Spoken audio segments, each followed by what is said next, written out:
Imagine someone living, you know, a quiet, unassuming life right next It's door. just completely normal seeming. Exactly. Part of the community. But um, underneath it all, they're hiding this horrific, dark secret. A trail of disappearances just stretching over decades. It's a chilling thought. It really is. Hmm. And that's precisely where we're starting today. We're driving into Gary Ridgway. Infamous as the Green River Killer. Yeah, one of the most, well, prolific serial killers in American history. And it's not just the confirmed kills, which are staggering. It's the huge number of unconfirmed victims, too. Yeah. And maybe the most disturbing part, he actually, relished that many would never be found. Just awful. So our mission for this deep dive is to sort of unpack the twisted path of Ridgway's life, From his childhood, which was deeply unsettling. to that chilling double life he led. And, understand how his reign of terror affected so many lives before he was finally caught. We're pulling the key insights from the sources we've got here, trying to shed light on this really complex, horrifying case. Okay, let's start at the beginning. Gary Ridgway's origins. Born Salt Lake City, Utah, 1949. Right, post-war America, a time of, economic optimism, families trying to build things up. But against that backdrop, Ridgway's own personal life was pretty tumultuous from the start. Yeah, what's really fascinating here is how that national optimism didn't quite reach his family. How so? Well, economic pressures, trouble finding good housing in Salt Lake City, it pushed the Ridgways to move. Okay. They ended up relocating to the SeaTac area of Seattle, suburban, lots of jobs in transport, service industries. Which is kind of ironic given what happens later. Exactly. It's almost like the search for stability inadvertently put them right in the middle of where everything would unfold. His home life there, it wasn't stable either, was it? Far from it. The sources paint a really troubling picture. His Yeah. mother, Mary, allegedly abusive, very domineering, degrading. Especially towards him. Yeah, picking on him constantly, particularly about struggling in school. And his dad, bus driver, was barely there. Work kept him away. Leaving Mary pretty much in control. Complete control and often damaging control, it seems. The psychological impact. Well, it was profound. How did that manifest? He developed these deeply disturbing sexual fantasies about his mother really early, like 14 or 15. Wow. And it wasn't just, seeing her sunbathe.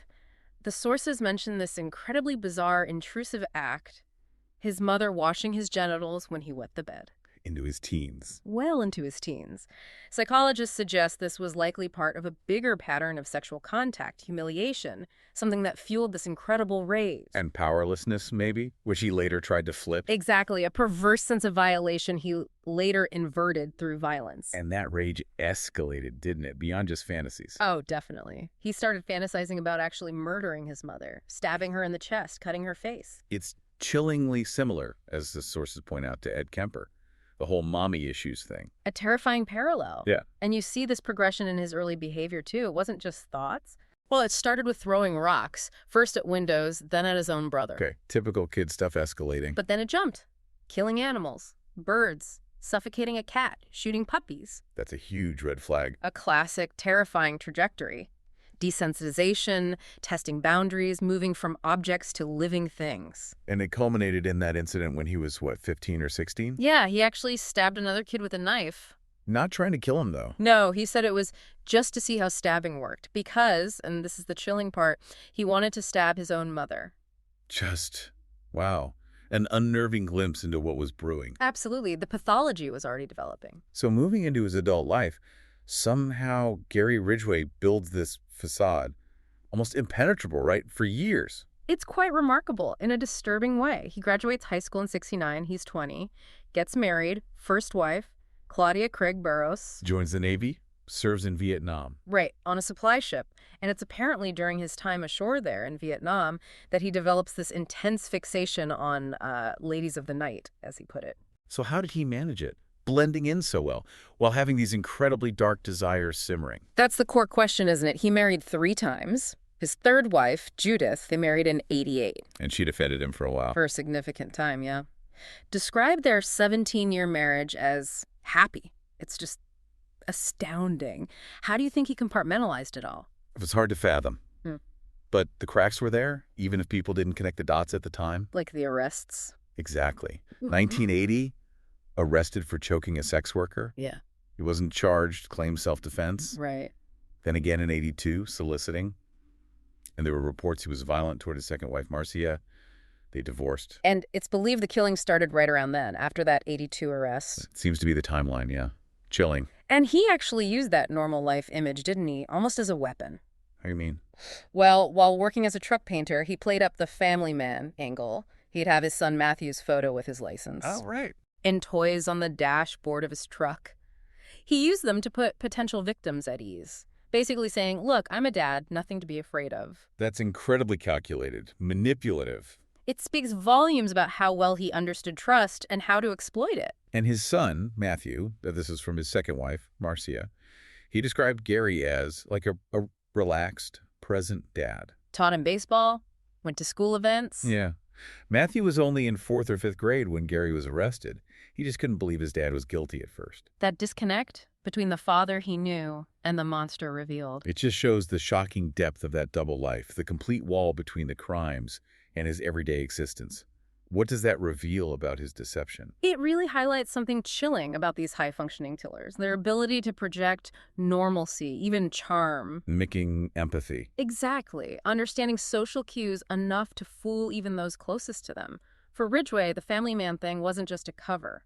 It was an active tool for predation. Exploiting the very trust that image implies. A stark reminder of how darkness can hide right out in the open. Okay, so let's get into the reign of terror itself. The summer of 1982, that's when the horror really starts to surface publicly. Yeah, a truly gruesome pattern begins to emerge. Bodies of young women turning up in or near the Green River in King County, Washington. And investigators realize They've got a serial killer on their hands. who are the first victims. They were found pretty close together, laying bare just how active he was early on. Wendy Lee Caulfield, only 16. Deborah Lynn Bonner, 23. Found really close to where Ridgway worked at a meatpacking plant. Disturbing detail. Very. Then Marcia Faye Chapman, 31, and Opal Charmaine Mills, also just 16. All found near Kent. Near Kent, yeah. And they seem to share a common abduction area, Pacific Highway South and SeaTac. So an early pattern. Yeah. But he didn't stick to just dumping bodies in the Green River area, did he? No, and that shows his calculation. Even as he escalated, he was thinking tactically. He kept the abduction zones fairly consistent. SeaTac, Pac Highway South, were his main hunting grounds. But he started varying the dump sites, scattering them across the state. To confuse investigators. Avoid detection. Precisely. He mostly targeted young women, often teens, seen as vulnerable. But his methods evolved to frustrate law enforcement. The sheer range of dump sites is staggering when you look at it. It really is. It shows how methodical, almost perverse he was. You had victims near SeaTac Airport like Giselle Lovewarn found with her hair dyed black, strangely. Near baseball fields, too. Yeah, bodies like Shondalia Summers and Cheryl Lee Wims. Cheryl disappeared on her birthday, tragically, and her sister also vanished, believed to be another victim. This is heartbreaking. Then there was Star Lake Road. 6 women found there between 83 and 85. Includes Terry Renee Milligan, who'd had a really tough life, and Alma Smith. Ridgway actually claimed he strangled her in his own house. In his house. Chilling, isn't it? He also used remote spots along major highways 18, I-90, 410. Harder to find. Much harder. Victims like Sinead Smith, who was hitchhiking. Roberta Hayes, a troubled teen, who was later featured in a documentary.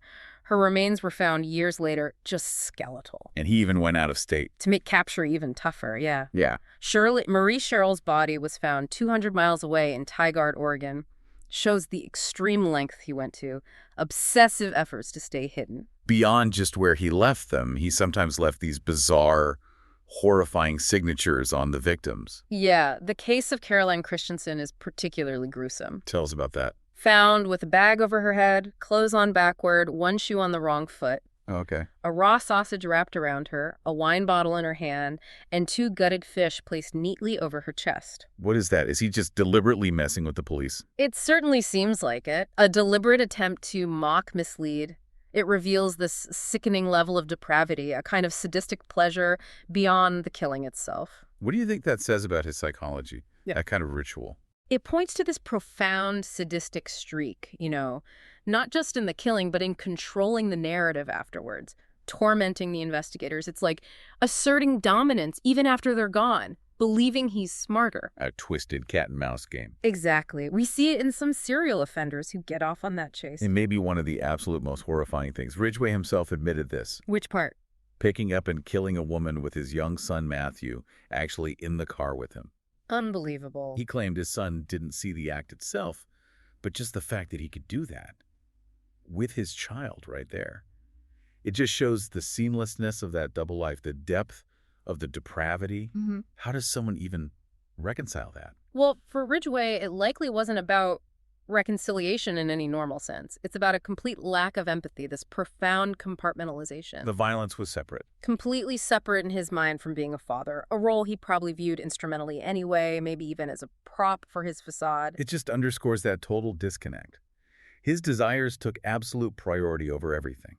Any moral compass, any paternal bond, just gone. And the scale, it's just mind-boggling. At his peak, he was likely killing multiple times a week, maybe even multiple times a day sometimes. It seems that way, and so many victims are still missing or only identified decades later, like Lorianne Razkotnik, ID'd just in December 2023. His shadow just stretches on and on. It really does. So the investigation, it took forever, nearly 2 decades. It must have been incredibly frustrating. Immensely frustrating. And Ridgway was actually on their radar pretty early on. As early as 1983. Yeah, in connection with Marie Malvar's disappearance, her boyfriend saw her get into a truck. And found a similar truck near Ridgway's house later. Exactly.